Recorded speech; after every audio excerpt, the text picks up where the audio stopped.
I thought the lighting guy was sleeping on the job, but just so happens to have a minor glitch. Cheap equipment, trying to get this thing with it. How many been? Poor broke YouTuber. That's what you get to work with. Keep my hand on the camera here.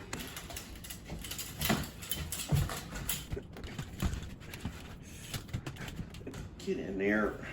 Yep, that's what happens when your power broke. It must be fixed. We did. You have to put stuff together in order to shoot a video. Now it's coming back to get me. Dang it.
Talk to you guys today about what kind of equipment do you use when you're first starting out as an automotive diagnostic technician.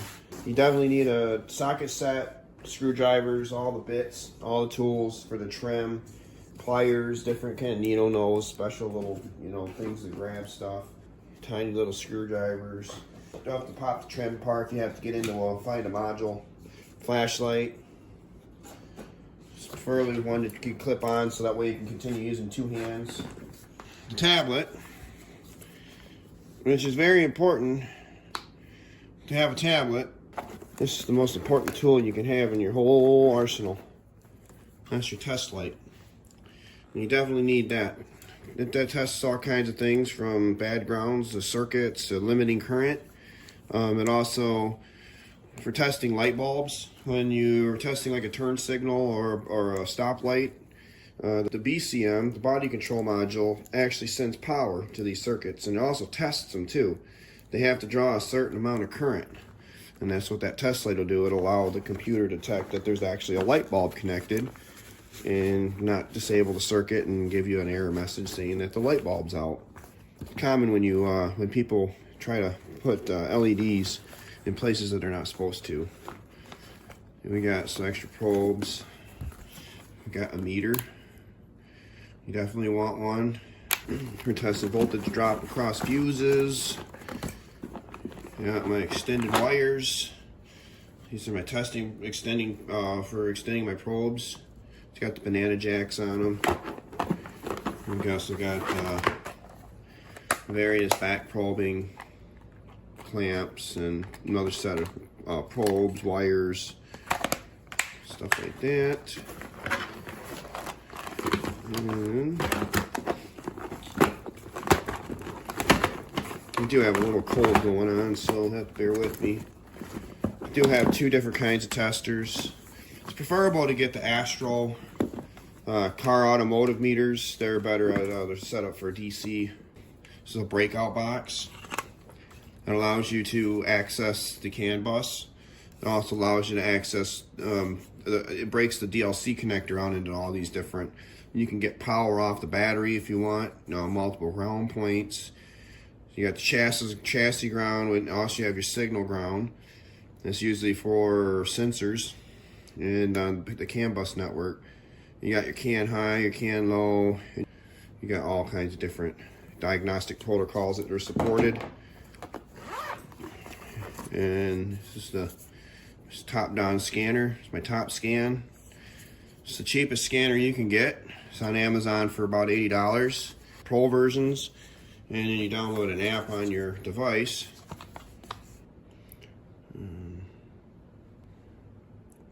And I have to update the software. And then we got a set of wire strippers. Also has a crimper. Definitely need this for crimping wires. I do if I gotta do wiring repairs, I grab a solder. I got a soldering iron station. So I solder the wires and shrink wrap them. Sometimes you might get away with repinning a connector. You need a pin kit.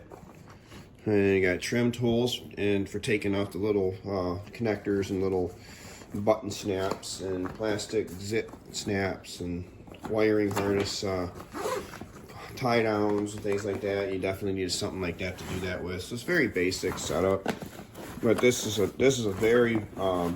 must. This is a bare minimum. You must have this stuff in order to do advanced diagnostics on a car nowadays. And some of these cars have an excess of 30-40 modules in them. They're on multiple networks. And you need a scope. The scope's good for a bunch of different things. Just test this about every electrical aspect of the system that you're working with. And you got a clamp probe. That's for checking current ramps on your injectors, checking your coil ramps, all your current ramps. You can also do what they call a relative compression test using the electrical system. You hook this onto your negative battery cable, and relative compression using the starter motor, so you can tell if the cylinders are getting weak or not. Usually the PCM will detect that and it'll start causing misfires. So I got my alligator style to BNC that runs off your scope. This is the absolute cheapest scope that you can find. It is not by means a scientific scope like a pico scope. You really want to, as you're becoming an advanced technician, you really want to get into the pico scope. It's so much smoother, so many more operations you can grab. This will do basic stuff. Different probes. You gotta have your piercing probes. So also want to carry yourself nail polish, clear nail polish. Always go with clear so you can still see the color wire. So that seals up the puncture mark that you're gonna leave in the insulation. It prevents moisture from getting in and destroying that wire. So that's a must. Always remember to do that. You gotta have an attenuator. Attenuators protect your scope from surges created by the inductance spike. That can destroy your scope real fast. It's a 20-to-1 attenuator, and you set that up in your scope software, and you can actually see it in your scope. So that way you can tell if the injector is actually moving or not. So sometimes the injector might be electrically fine, but mechanically stuck. They don't work at all. It can be very bad. My hand tech scope, and I also have software for you can take EEP ROMs and socket them and be able to read the data off of those ROM chips, so I can clone computer modules.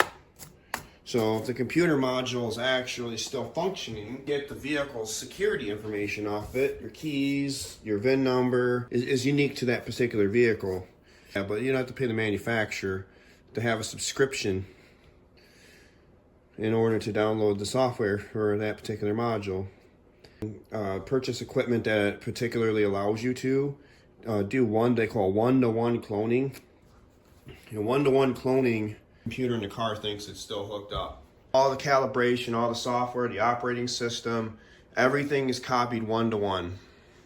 And those tools are really expensive, but they're well worth it if that's kind of the field you're getting into.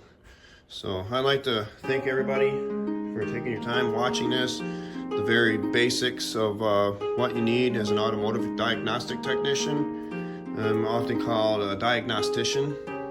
So I'll talk to you guys later.